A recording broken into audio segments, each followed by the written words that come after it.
Alô! Estou aqui para falar sobre o projeto de lei, o famoso PL 2630, que institui a Lei Brasileira de Liberdade, Responsabilidade e Transparência na Internet, que está sendo absolutamente maltratada no debate público, porque tem muito dinheiro envolvido, né? Essas big tech que a gente vai falar aqui despejam dinheiro para, né, conduzir a opinião pública e porque as pessoas não leem também o projeto, né? Fica esperando tal qual eu farei aqui um influenciador falar sua opinião e aí seguir pela opinião. Eu quero fazer um pouco diferente, eu quero ler o projeto com vocês. São 12 páginas. O vídeo aqui eu vou tentar encurtar ao máximo, né, sem querer ficar no lenga-lenga, mas eu tenho que partir de alguns princípios para também não ser mentiroso com você, que nem aquele político que está na tribuna, ou aquele influencer que você ouve, que diz que não é nem de esquerda nem de direita, ou que ele não gosta de política, mas fala sobre política e normalmente é de direita. Aqui eu tenho minha posição política, que é de esquerda. Aqui eu tenho um princípio que é as grandes empresas de tecnologia não podem fazer o que bem entendem, tá? Esse é o primeiro ponto. E que elas são fundamentalmente responsáveis pela situação política que o mundo vive. Porque se a gente analisar como foi, né, a atuação dessas big tech na venda de informações sobre nosso comportamento para empresas que trabalhavam no ramo da política para influenciar o nosso comportamento, foi muito grave no mundo todo, principalmente na Europa, nos Estados Unidos, no Brasil, nas Filipinas, enfim, uma série de outros lugares, na Ásia também e tal. O mundo está refém dessas big tech porque nós vivemos cotidianamente aqui, neste celular.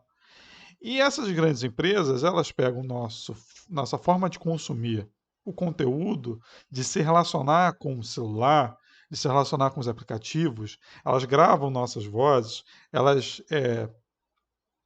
orquestram todo um sistema que é, transforma nossos hábitos cotidianos de comportamento em informações para se vender coisas. E uma dessas coisas é também política, é também nos influenciar politicamente. Aquela velha história de que é, a internet é um espaço democrático, que cada um fala o que quer, é mentira, né? Já se provou, inclusive, de inúmeras formas, de que é mentira isso, porque as grandes empresas elas controlam um negócio chamado algoritmo. Algoritmo, assim, grosso modo, né? Não sou da área da comunicação, de TI, de tecnologia, mas sou da área das ciências sociais e que analiso também política pública. É, o algoritmo ela é uma informação, né? É, que a plataforma ela cria quase como uma ordem, né? Uma informação ou uma ordem também pode ser, que ela diz o seguinte: olha, essa pessoa está, por exemplo, adora animais. Ela só vê vídeo de cachorro, o TikTok, o Reels, só cachorro. Então eu vou receber coisas relacionadas a cachorro. O meu algoritmo, a minha forma de consumir, vai ser organizada e manipulada por esse algoritmo, por essa big tech, né, que são essas grandes empresas, para que apareça para mim cada vez mais conteúdo de cachorro. Porque o grande objetivo dessas empresas também é fazer com que a gente fique consumindo elas. Né? O Instagram quer que a gente fique preso no Instagram. O TikTok quer que a gente fique preso no TikTok. Facebook, idem. YouTube, idem. Enfim, Discord, idem. Então, vai ficar aparecendo para mim ali aquele tipo de conteúdo. Se eu quiser falar algo ou me posicionar de uma forma que seja contrária aos princípios dessas grandes empresas, aquilo que eu falo vai aparecer para muita pouca gente. vai ter uma restrição do meu alcance. Então, aquela velha frase, né, que a gente fala de forma livre, todo mundo tem direito à fala na internet, tem se mostrado mentira porque, inclusive, no debate da PL, influências, canais de pessoas à esquerda que vieram a público se posicionar contrários, tiveram seu alcance reduzido. Também teve outra pesquisa, uma pesquisa muito importante nos Estados Unidos, acho que também foi replicada no Brasil, que no YouTube, se você entrar em qualquer conteúdo e deixar rolando, ele vai te direcionar para canais de extrema direita. Ou seja, há um direcionamento de uma forma, e aqui eu não vou entrar no mérito por quê, embora a gente saiba, né, quem é que está defendendo as Big Tech agora, né, na discussão, é a extrema direita. E aí a gente tem uma lei que foi feita até por um senador de centro-direita, o Alessandro Vieira, né? Não é nenhum revolucionário de esquerda, um cara de centro-direita, era um policial, ex-policial, que é uma lei que institui a liberdade, responsabilidade e transparência na internet. Antes da gente começar, queria dizer para você o seguinte: canal aqui, se você estiver vendo isso no YouTube, se inscreve no canal, ativa o sininho. Eu publico pouco, eu estou com uma vida agitada, inclusive eu estou no meu quarto, eu estou tentando fazer um escritório aqui que fique mais legal, né? A aparência. Então eu tenho publicado pouco, mas eu quero voltar a publicar. Então ativa o sininho, se inscreve, sei lá. Aqui do lado tem um QR Code, né? Aqui, ó, QR Code aí na outra ponta. Escaneia. A partir de R$2 mensais você pode contribuir também para que eu continue aqui produzindo conteúdo. E, enfim, a partir de R$2, cara. R$2, o que é R$2? Vai lá, ajuda. Se estiver vendo no Facebook, se inscreve, TikTok, enfim. Se inscreve aqui onde você estiver vendo. Beleza? Vamos lá. É uma lei de 2020 do senador Alessandro Vieira.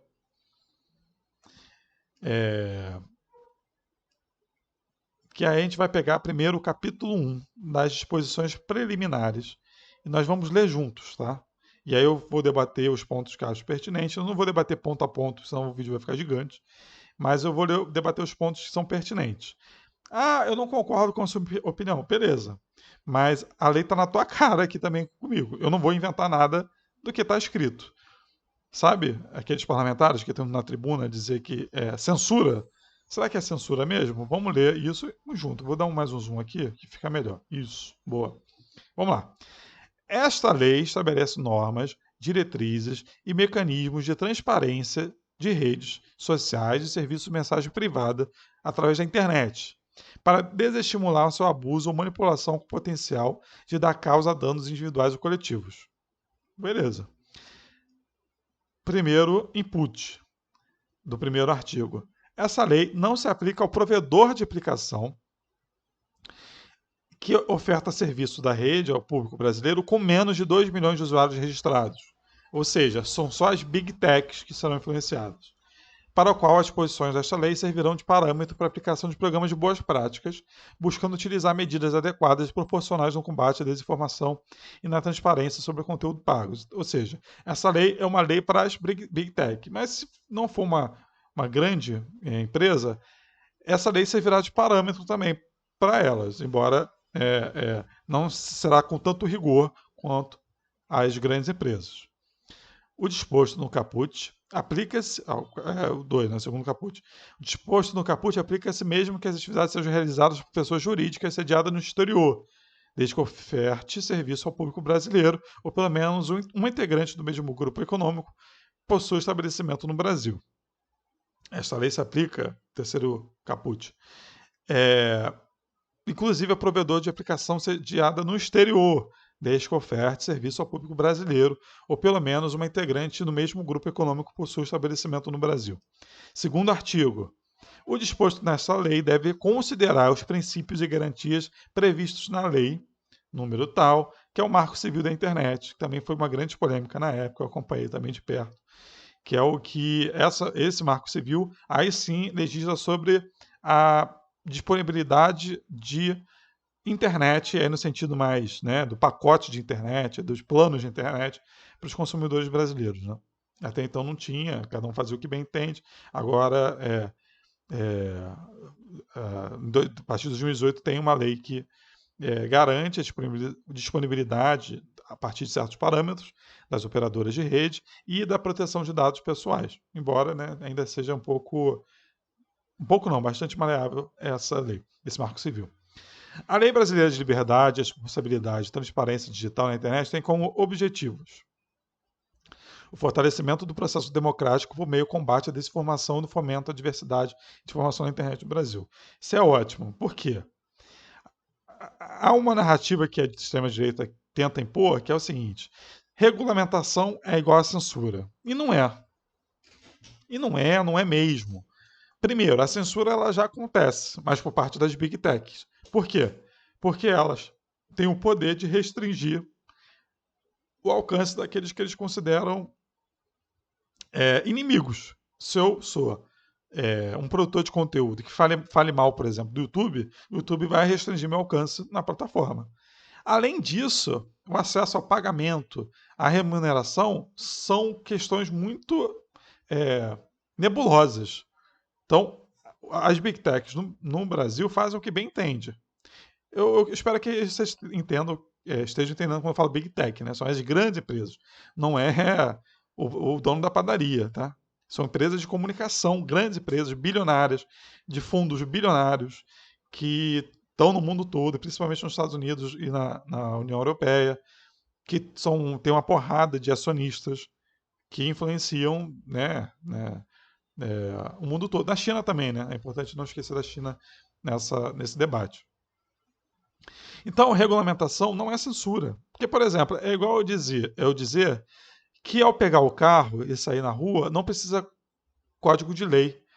Porque cada um dirigindo da sua forma, a gente consegue se entender. E não!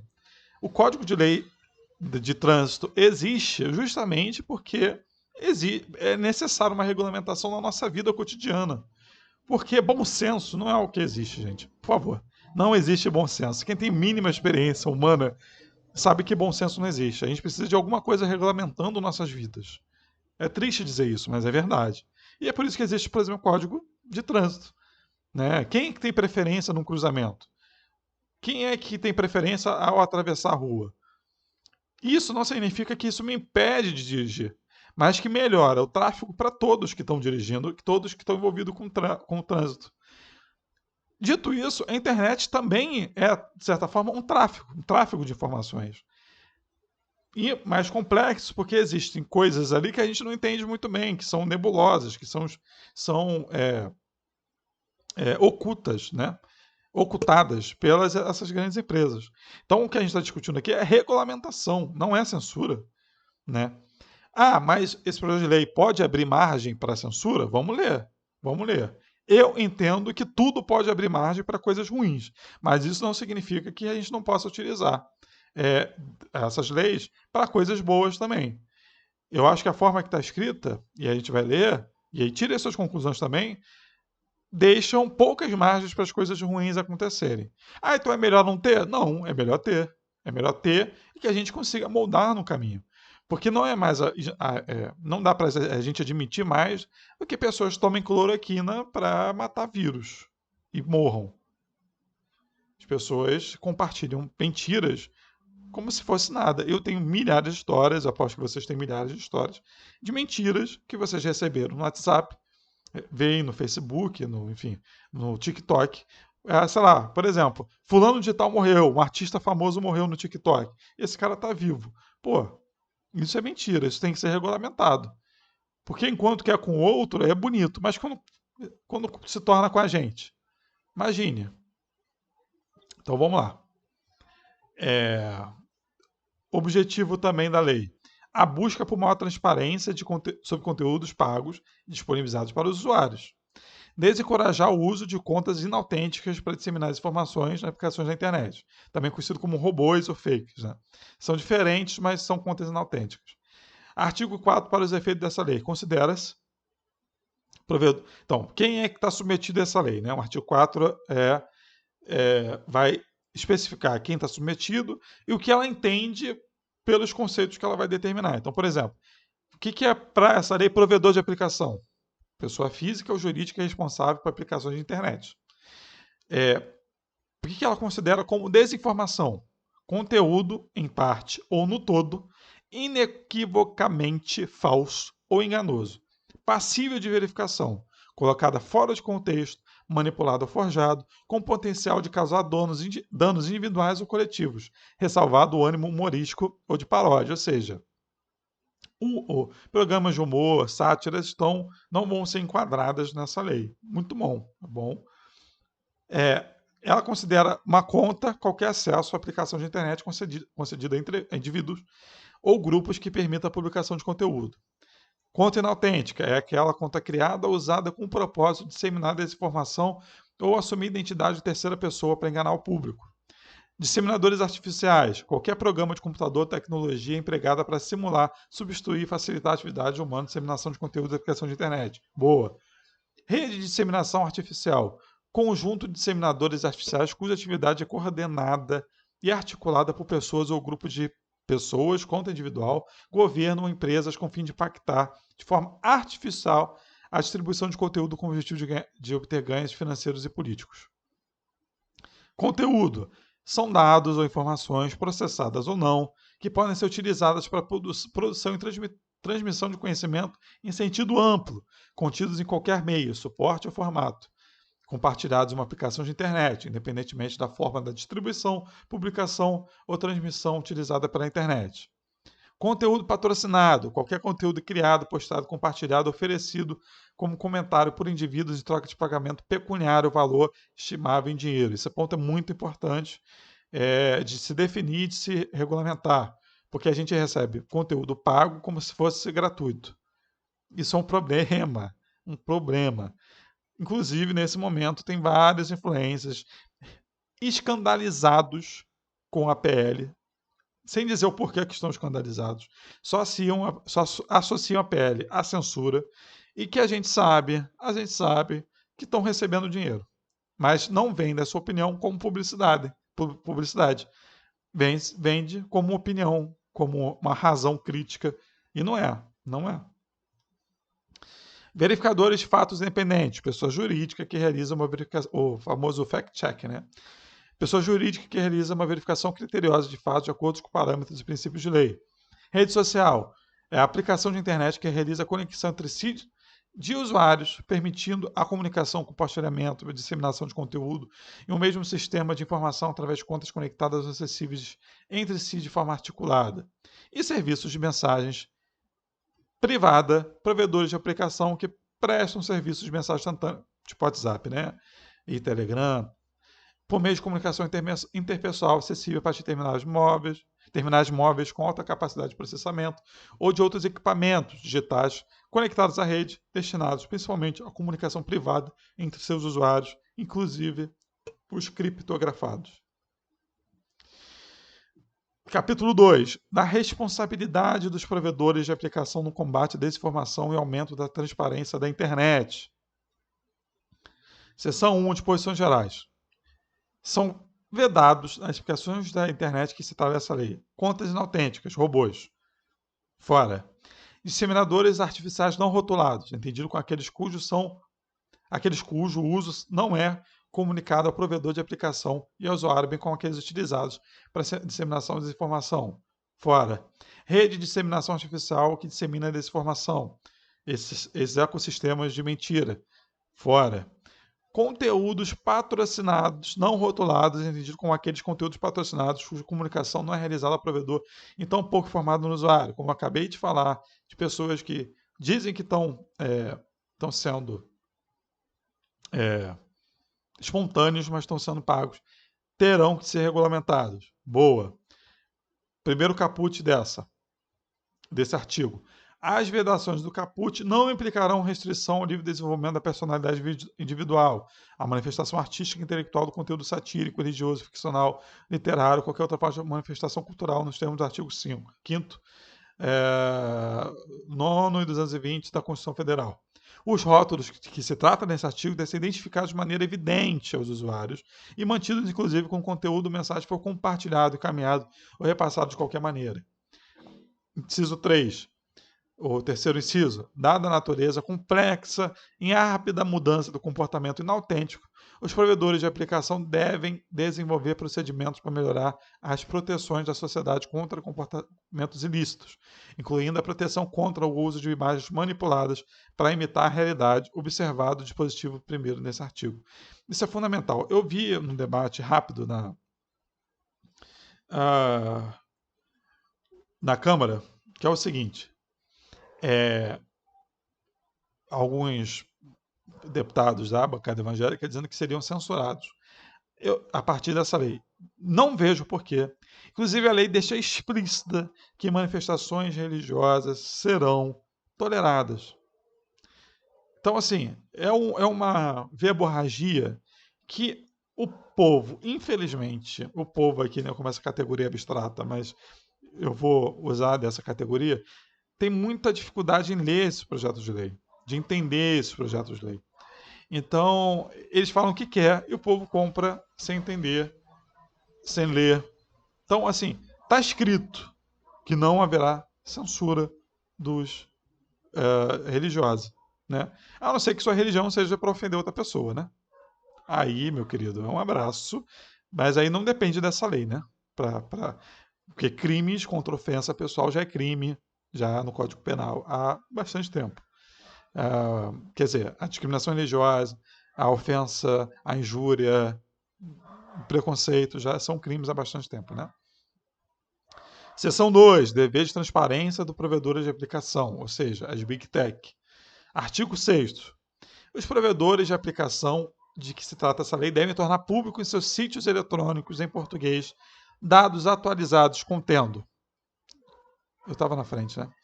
1. Número total de postagem de contas destacadas, removidas ou suspensas, contendo a devida motivação, localização e metodologia utilizada na detecção de irregularidades. Boa. O número total de disseminadores artificiais, rede de disseminação artificial, conteúdos patrocinados, destacados, removidos ou suspensos, contendo a devida motivação, localização, processo de análise, metodologia de detecção de irregularidade. Excelente. Muitas contas são derrubadas e essas grandes empresas não justificam por quê. Toda hora você vai ver pessoas que publicam conteúdos sérios tendo suas contas removidas porque teve uma denúncia, né? Ou seja, se você denunciar, né, uma pessoa séria, né, por exemplo, um cientista, um exemplo concreto, um cientista que é a favor da vacina. Se um grupo de pessoas anti-vacinas ficar denunciando aquela conta, o Instagram vai lá e remove aquela conta. E não justifica por quê. Por quê? O que ela infringiu? O que está errado nessa conta? Agora vai ser obrigado a dizer por quê. E aí é muito comum você ver reclamações de pessoas que criam conteúdo contrários a essas Big Tech, tendo seu conteúdo removido. E agora, se remover, vai ter que explicar por quê. Isso é importante para quem produz conteúdo, principalmente conteúdo crítico na internet. Muito importante. Os provedores de aplicação também terão 3. Número total de rotulação de conteúdo, remoção suspensos que foram revertidas pela plataforma. Também terão que dar isso. Comparação com métricas históricas de remoção e contas de conteúdos no Brasil e de outros países. Importante também. A gente tem parâmetro das políticas, né? Inciso 1º. Em relação a essas métricas, né, históricas, terão que ser em relação aos perfis removidos, as plataformas devem fornecer de forma desagregada os dados categorizados por gênero, idade e origem dos perfis. Os dados e relatórios publicados devem ser disponibilizados com padrões tecnológicos abertos que permitam a comunicação, a acessibilidade e a interoperabilidade entre aplicações e bases de dados. Os dados sobre as providências adotadas devem ser atualizados no mínimo semanalmente. É importante, né? Que tem essa prestação de contas. Esse é o famoso prestação de contas, né? Artigo 7. Os relatórios deverão conter, no mínimo, e para além do disposto no artigo 6º, os seguintes dados. O número de contas registradas em solo brasileiro na plataforma e número de usuários brasileiros ativos em período de análise.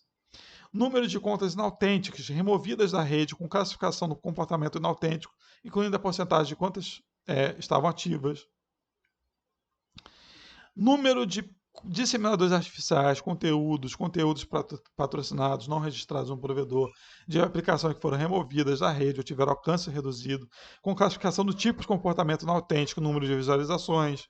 número de reclamações recebidas sobre o comportamento legal inautêntico e verificações emitidas no período relatório, indicando a origem e o motivo da reclamação, tempo entre o recebimento das reclamações do provedor de aplicações e a resposta dada, discriminado de acordo com o prazo da resolução da demanda, porque muitas vezes você vai reclamar lá pro Instagram e eles te respondem um mês depois.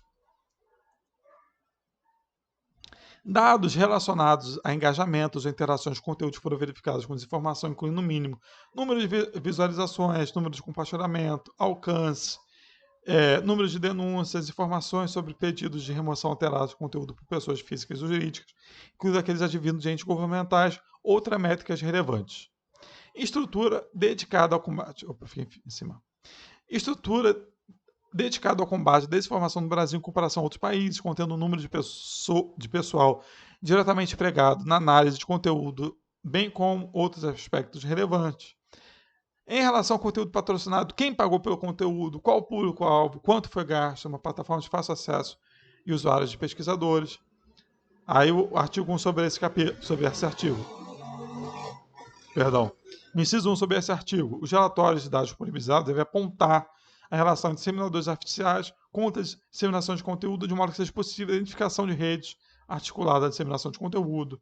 Então não pode mais ter gente com VPN utilizando, né, que é para mudar o IP e tal, e ficar difícil. Os relatórios devem ser publicados a cada trimestre, durante períodos eleitorais, semanalmente. Importantíssimo. Resguardado o respeito à proteção de dados pessoais, as redes sociais devem atuar para facilitar o compartilhamento de dados com instituições de pesquisa para análise acadêmica e de desinformação. Aí, aqui talvez seja mais polêmica, né? Que é a seção de quais são as medidas que serão tomadas. Né? Aos provedores de aplicação de que se trata dessa lei, cabe a tomada das medidas necessárias para proteger a sociedade contra a disseminação e desinformação por meio de seus serviços, informando-as conforme disposto no artigo 6º e 7º dessa lei. Parágrafo único. As medidas estabelecidas no caput devem ser proporcionais, não discriminatórias e não aplicarão a restrição ao livre desenvolvimento de personalidade individual, manifestação artística, intelectual, conteúdo satírico, religioso, ficcional, literário, ou qualquer outra forma de manifestação cultural. Ou seja, garantindo que não haverá censura. Considera-se boas práticas para a proteção da sociedade contra a desinformação. Uso de verificações provenientes dos verificadores de fatos independentes, com ênfase nos fatos. Desabilitar o recurso de transmissão do conteúdo desinformativo mais de um usuário por vez, quando aplicável. Aplicou algo notoriamente desinformação? Abraço. Rotular o conteúdo desinformativo como tal. Isso até o Instagram já tem feito, né? Interromper imediatamente a promoção paga, a promoção gratuita artificial do conteúdo, seja por mecanismo de recomendação ou outros mecanismos de aplicação no alcance de conteúdos da plataforma. Assegurar o envio da informação verificada de todos os usuários alcançados pelo conteúdo desde sua publicação. Caso o conteúdo seja CONCID, os provedores de aplicação devem prestar esclarecimento ao primeiro usuário a publicar tal conteúdo, bem como a toda e qualquer pessoa que tem compartilhado o conteúdo acerca da medida tomada mediante a exposição dos motivos e detalhamento das fontes usadas de verificação. Vou ler o artigo 12. Bom, olha tudo isso e refletir. Os provedores de aplicação devem fornecer um mecanismo acessível em destaque, disponível no mínimo 3 meses após a decisão, para que o usuário criador ou compartilhador do conteúdo, bem como o usuário autor da eventual denúncia, possa recorrer da decisão. Deve ser facultada ao usuário a apresentação de informação adicional a ser considerada no momento da revisão. Caso a revisão seja considerada procedente pelo provedor de aplicação, este deve atuar para reverter os efeitos da decisão original. Veja, eu acho que a grande questão aqui é quem então julgaria o que é falso ou não? Eu acho que essa pergunta é absolutamente pertinente para qualquer política pública, enfim, para qualquer debate sobre isso. Cara, o que é falso ou não é uma questão subjetiva, tá? Esse copo aqui, essa caneca, é do Vasco. Beleza? Isso aqui não é um jarro de flores. Ah, mas eu posso botar uma flor aqui e virar um jarro de flor. Beleza, é isso que está acontecendo agora? Não, não é um jarro de flores. É uma caneca branca do Vasco, do Clube de Regatas Vasco da Gama. Eu dizer que isso aqui é uma caneca do Corinthians é mentira. Ponto. Opiniões não são fatos. E essa lei legisla sobre fatos. Tudo que a gente leu até agora está falando sobre isso. Coisas que são passíveis de verificação. Estava escrito lá em cima que a gente leu. Opinião não é passível de verificação, então não vai estar incluído. Agora, se eu digo que, por exemplo, o presidente Lula recebeu dinheiro do PCC, que foi algo que foi amplamente divulgado na eleição. Cadê? Ah, mas é minha opinião. Não, você afirmou um fato. Onde está essa prestação de contas? Cadê? Cadê os números? Outro. Ah, Bolsonaro, do outro lado, Bolsonaro é genocida. Fato. E aí eu posso articular que, né, as suas ações sobre a pandemia resultaram no número X de mortes. Que isso pode ser enquadrado a partir de uma interpretação, inclusive do Tribunal de Haia, como genocídio. Foi minha opinião, baseada em alguma coisa. Agora, eu dizer, por exemplo, que Bolsonaro fez vida com apostas de cavalos, acabei de inventar. Eu tenho que provar. E está no direito dele me processar. Então existe uma diferença entre a opinião e fato que se você se esforçar um pouquinho, você consegue compreender essa diferença. Óbvio que vai ter alguns momentos que essa linha vai ser tênue. Mas assim, 90% das coisas que são propagadas na internet são fatos mentirosos. Dizer, por exemplo, que cloroquina faz bem, era um remédio contra a Covid. Não, não é. Não é, não tem como provar. Você não pode sair falando isso por aí. Isso não é censura, isso é regulamentação. Vamos trazer para o mundo do fato, factual? Imagine se eu saio aqui de casa agora, vou aqui no muro, em frente aqui de casa, e picho.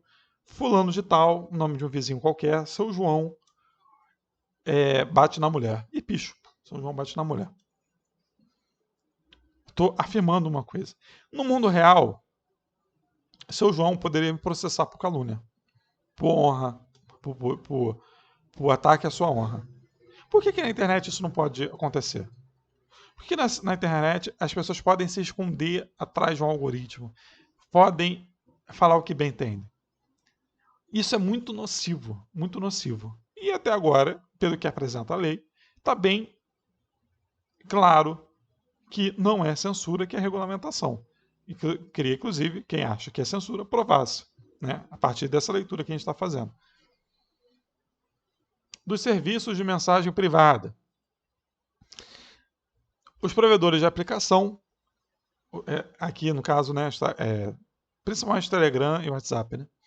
Os provedores de aplicação que prestam serviço de mensagem privada desenvolverão políticas de uso que limitem o número de encaminhamentos de uma mesma mensagem, no máximo 5 usuários ou grupos, isso já é feito, né? Bem com o número máximo de membros de cada grupo usuários, para 256 membros. Em período de propaganda eleitoral e durante situações de emergência ou de calamidade pública, o número de encaminhamentos de uma mensagem fica limitado ao máximo um usuário ou grupo. Sem prejuízo da garantia, da privacidade, na abertura de contas e provedores de serviço de mensagem privada, o usuário deverá declarar ao provedor se a conta empregará disseminadores artificiais ou ainda, após a abertura de contas, se o usuário passar a utilizar aplicativos ou serviços intermediários de disseminação e administração de contas. Parágrafo único.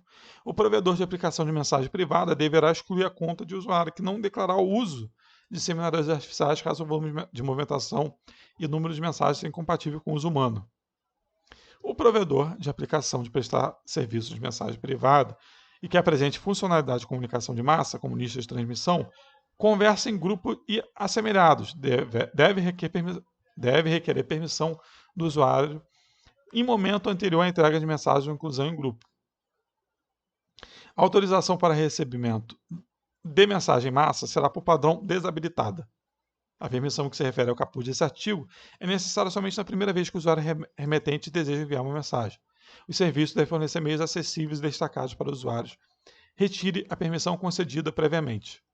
Os provedores de aplicação que prestarem serviços de mensagem privada devem utilizar todos os meios ao seu alcance para limitar a difusão e assinalar aos seus usuários a presença de conteúdo desinformativo, sem prejuízo da garantia da privacidade dos segredos de comunicações pessoais, incluindo a garantia do segredo do conteúdo em relação aos provedores. Aqui, inclusive, garantia da privacidade, né? Os provedores de aplicação que prestarem serviço de mensagem privada devem observar as normas de transparência previstas no artigo 6º e 7º dessa lei, na medida de suas capacidades técnicas.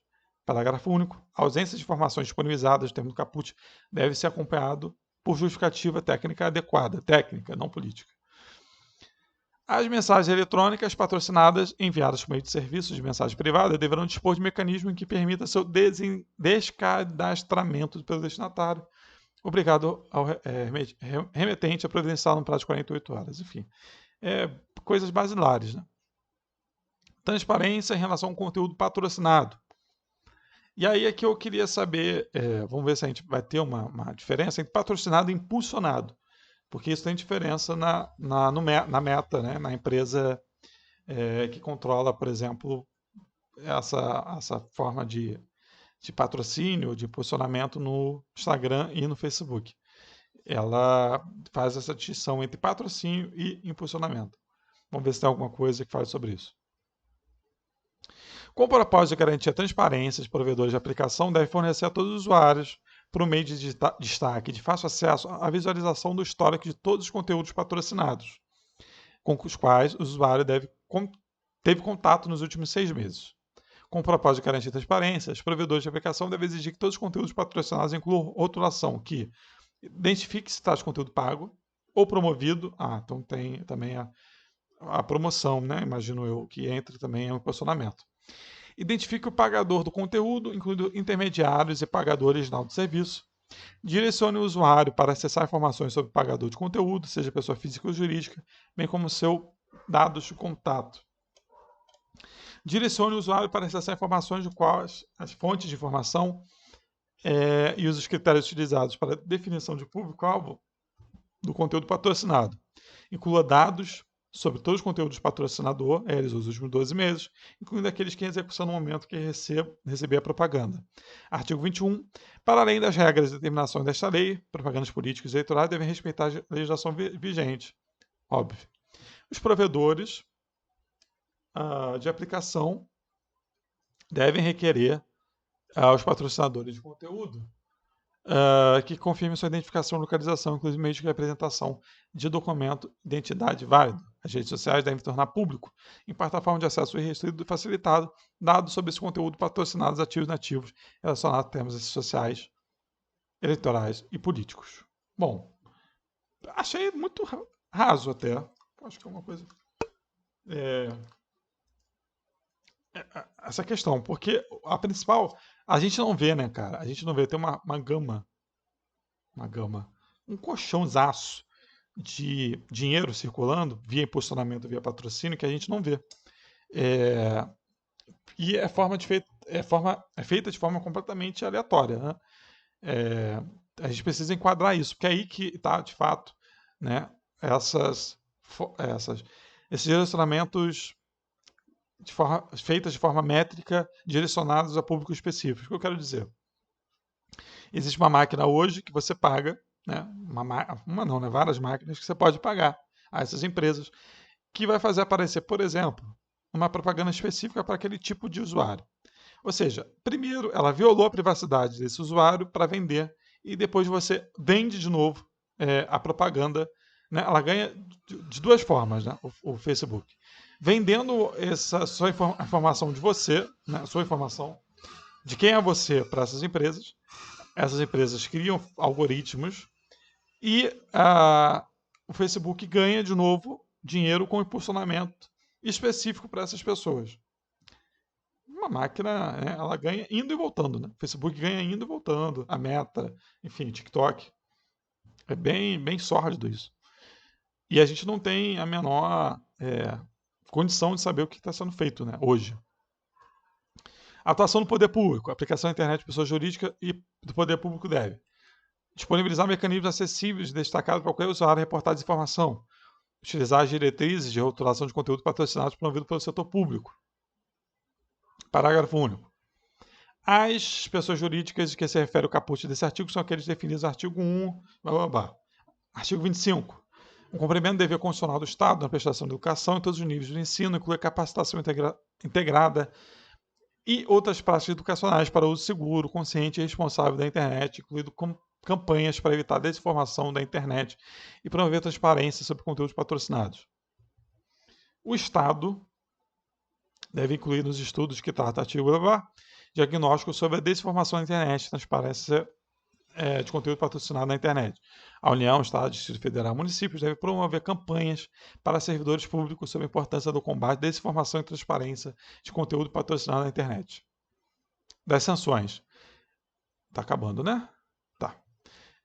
Sem prejuízo das demais sanções civis, criminais ou administrativas de provedores de aplicações, foram sujeitos às seguintes penalidades a serem aplicadas pelo Poder Judiciário, assegurado o devido processo legal, o devido processo legal, ampla defesa, e estou em cima, ampla defesa e o contraditório. 1. Advertência, com indicação do prazo para adoção de medidas corretivas, multa, suspensão temporária da atividade, proibição de exercício da atividade no país. Para fixação e gradação da sanção, deverão ser observados a gravidade do fato a partir de considerações de motivos de infração e das consequências na esfera individual e coletiva, a incidência na prática das infrações previstas nessa lei e a capacidade econômica do infrator, no caso de aplicação de sanções previstas no inciso 2 no caput. Para efeito do inciso 1, a contaminação do caput 1. Pô, acho que eu estou chamando de inciso caput, né? Mas você está entendendo. A contaminação das sanções contidas nos incisos 3 e 4 no caput está condicionada à prévia aplicação daqueles anunciados pelo inciso 1 e 2. Disposições finais. Os provedores de rede social, provedores de serviços de mensagens privadas, devem nomear mandatários jurídicos no Brasil, quais são dirigidos atos processuais decorrentes da aplicação dessa lei, tornando essa informação facilmente disponível na plataforma digital. Passa a vigorar, e acabou. Legislação citada e acabou. É isso. Né? Isso é a lei. Eu queria saber de vocês o que vocês acharam, comentem aí. E vamos ver se a gente consegue fazer mais. Eu quero, inclusive, segue em outros canais, que eu vou também fazer react em outros canais, não só no YouTube. Então, segue lá. Essa é a lei. Eu achei uma lei ok, branda até, para a gravidade da situação, né? Que vai ser muito discutida e a gente precisa estar atento para não cair em papinho, né? De parlamentar que quer utilizar, inclusive, essa desregulamentação de forma que o facilite, né? Ou seja, que ele consiga mentir, manipular as pessoas de forma completamente arbitrária. Essa lei é um passo em relação à regulamentação dessas relações da internet, né? Inclusive da atuação dessas grandes empresas. Eu ainda acho ela muito branda, mas necessária, né, no momento que o país vive. E aí, o que você achou? Forte abraço, vou parar por aqui, que a gente já está há muito tempo já falando aqui dessa lei, e que a gente consiga discutir em outro momento também, de novo, a aplicação dessa lei concretamente. Né? O projeto de lei é muito diferente da lei aplicada. Então, quem sabe a gente volte também no futuro para discutir a aplicação dessa lei. Forte abraço e é isso aí.